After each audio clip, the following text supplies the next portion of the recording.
Hey everyone, welcome back to the second episode of Journey to Go Back to Australia as an international student with me.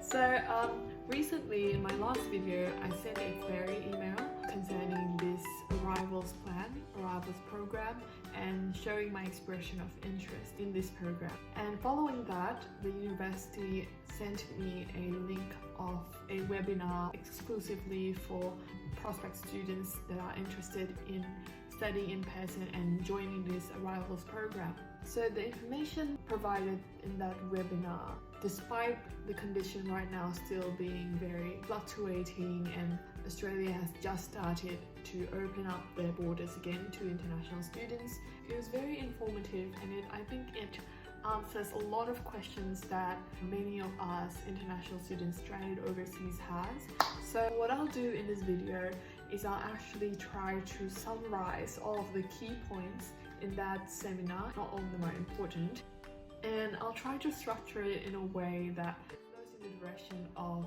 departing, arriving, and studying. So that's basically what I'll do today, and I suppose this information will be the most updated and also the most reliable because it officially comes from the University of Sydney and also a couple of other, like the travels assistance official and also the student housing officials. So it's very reliable information. I'm really glad I did the webinar and I'll get to share this with you today. So about the arrivals program itself, how are we going to be able to join this program? So basically the arrivals program is a chartered flights program which starts in December and it goes on at least until February. So it's by invitation to fly to Australia with their chartered flights. So the chartered flights is only for international students. So if you're an international student at USYD, you will only be flying with other Sydney students as well. So that's kind of cool. That's kind of like, wow, exclusive plane, you know what I mean? And other than these chartered flights, there will also be commercial flights, which it's more fluctuating, and we don't really have clear information when they will start.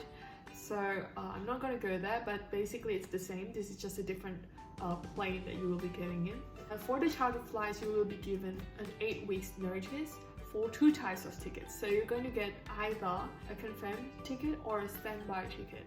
So the confirmed ticket is basically a reserved seat. You're definitely going, this is the date, you take it, you go. So it's definite and it's confirmed. On the other hand, the standby seat is basically a waiting list, in which cases where students in the confirmed seat suddenly is unable to travel, then you'll take their place up to 24 hours of notice. So that's kind of cray, but hey, it's part of the journey, okay? It's part of the journey. It's kind of cool if you kind of fly. It's important to know about FCM a little bit. So FCM is the travel agency that will be collaborating with this official arrivals program. They will be the one contacting you regarding your flights and your departure. So that's noteworthy because this will also help make sense the other points that I will be elaborating in this video. Now, if you get invited, you will be assigned a case manager, which is very helpful for you because this case manager will look at your situation and help you with the documentations needed, how to upload your proof of vaccination and visa arrangement and all of those kind of stuff that might be different from case by case situations. So you're in good hands. You won't be receiving a flight and not knowing what to do, where am I going to live, and like, don't worry about that.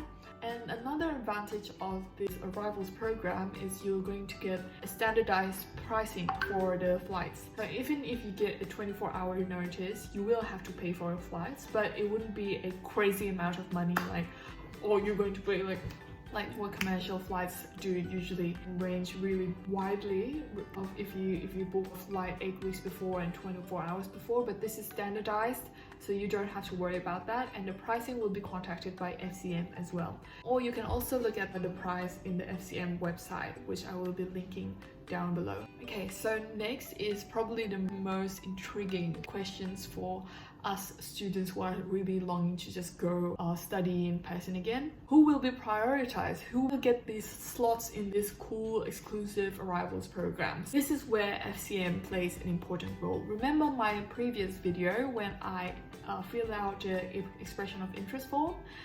So these expressions of interest will be used to compile a database of what countries and what cities are majority of students with interest located in, so that they can sort out which planes will go from where. So that's kind of like the whole idea behind the expression of interests. So therefore, the first thing to consider if you're looking to know what position, what are the likelihoods of you being invited to this program is the country you're in. So if you're in areas of essential countries where the main flight to Australia will leave from, but there's also going to be a range of flights in between before the flights which will get you into that hub. Let's say you're in Bangladesh, so you can have flights to India and then you go to Australia. So second thing to consider is your course level. So there will be a priority of third year students, masters and PhDs, and also degrees that need face-to-face learning such as medicine, engineering and those kind of stuff.